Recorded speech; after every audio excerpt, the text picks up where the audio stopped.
Assalamualaikum warahmatullahi wabarakatuh.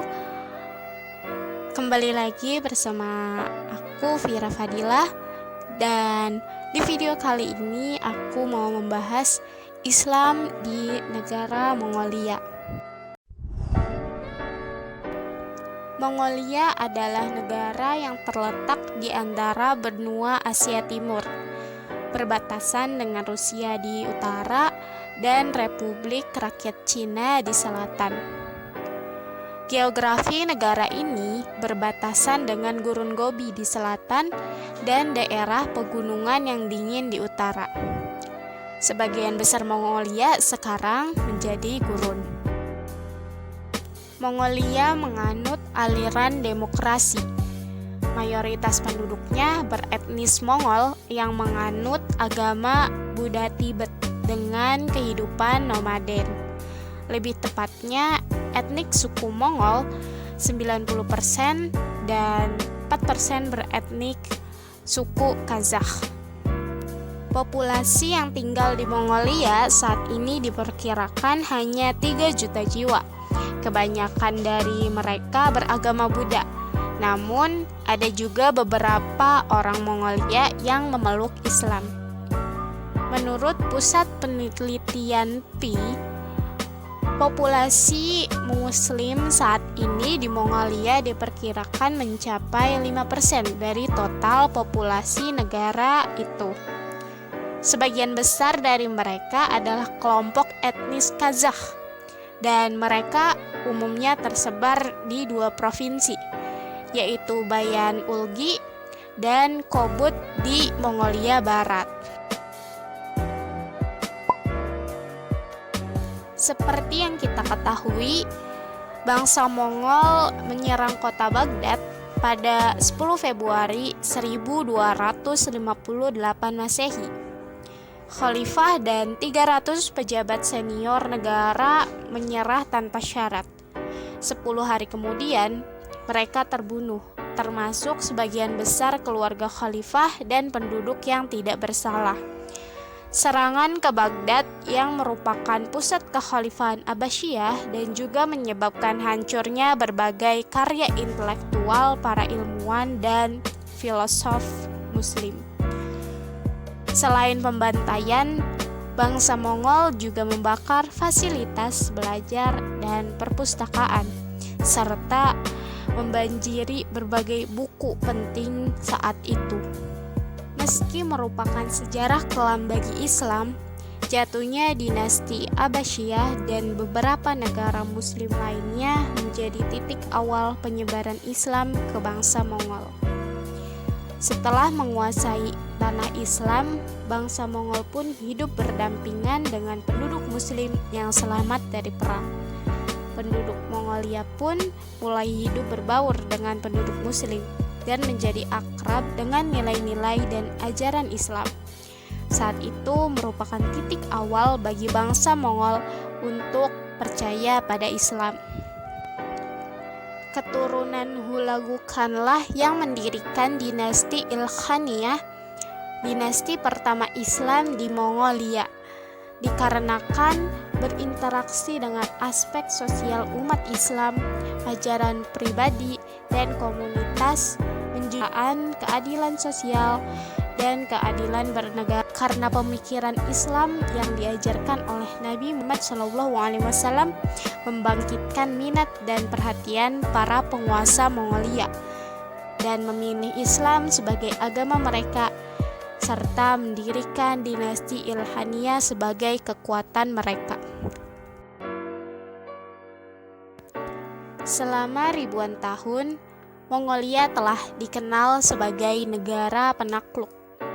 Salah satu tokoh yang terkenal adalah Genghis Khan. Hingga kini, nama besar Genghis Khan masih terpelihara dengan berdirinya patung Genghis Khan di Mongolia. Dan salah satu bukti pesatnya perkembangan Islam di Mongolia adalah adanya masjid-masjid kuno yang masih berdiri, di antaranya Masjid Besar Inner Mongolia. Masjid ini merupakan masjid paling terkenal di Mongolia Dalam. Masjid ini sudah berusia 450 tahun.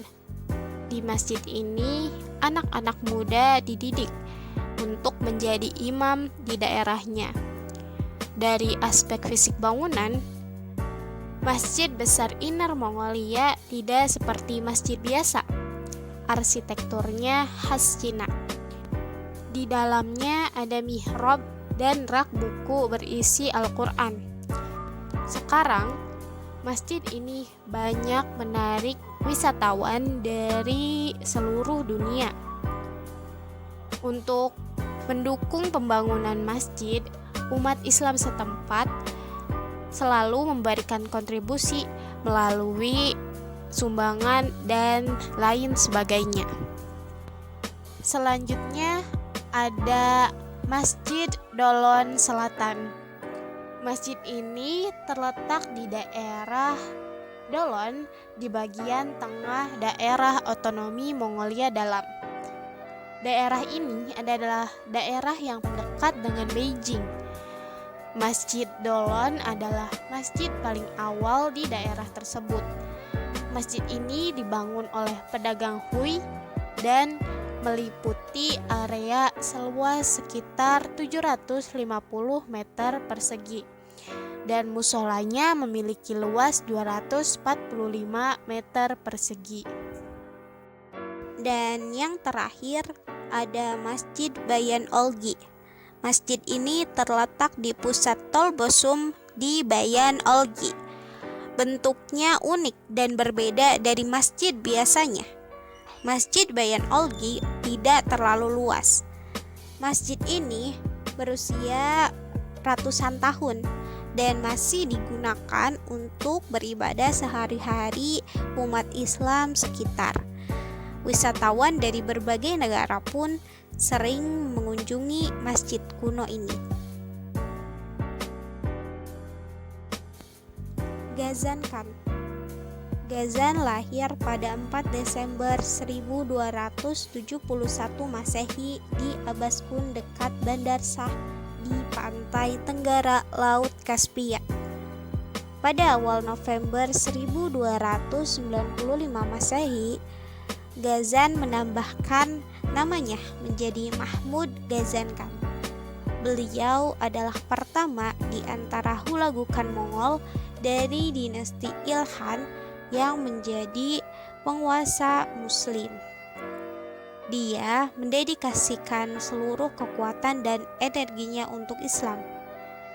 Ghazan berkampanye untuk dirinya sendiri sebagai penguasa Muslim dan sebagian besar tentara serta pejabat pengadilan mengikutinya. Inilah titik awal munculnya peradaban Islam Mongolia Ilkhan saat itu.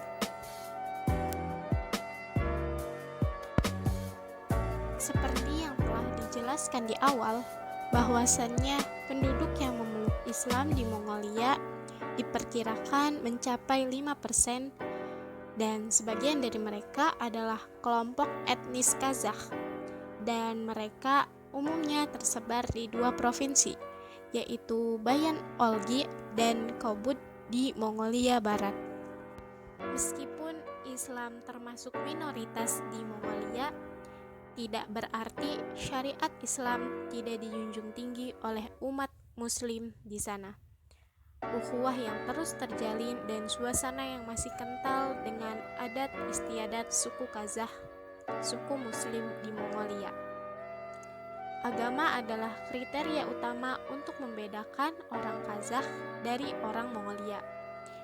Tidak seperti Buddhisme yang terkait dengan Mongolia, Islam adalah bagian penting dari identitas nasional Kazakh. Setelah bertahun-tahun mengalami penindasan agama di bawah komunisme, Kazakh mengalami kebangkitan Islam, sebagaimana dibuktikan dengan munculnya masjid-masjid baru dan meningkatnya kesempatan bagi suku Kazakh untuk belajar Islam di Mongolia dan di luar negeri. ketika negara ini masih menganut paham komunis, kebebasan beragama yang dialami oleh suku Kazakh memang tidak dibebaskan. Mereka takut untuk secara terbuka melakukan kegiatan keagamaan Islam seperti perayaan tertentu, karena negara melarang keras mereka untuk melakukannya. Itulah sejarah Islam di negara Mongolia.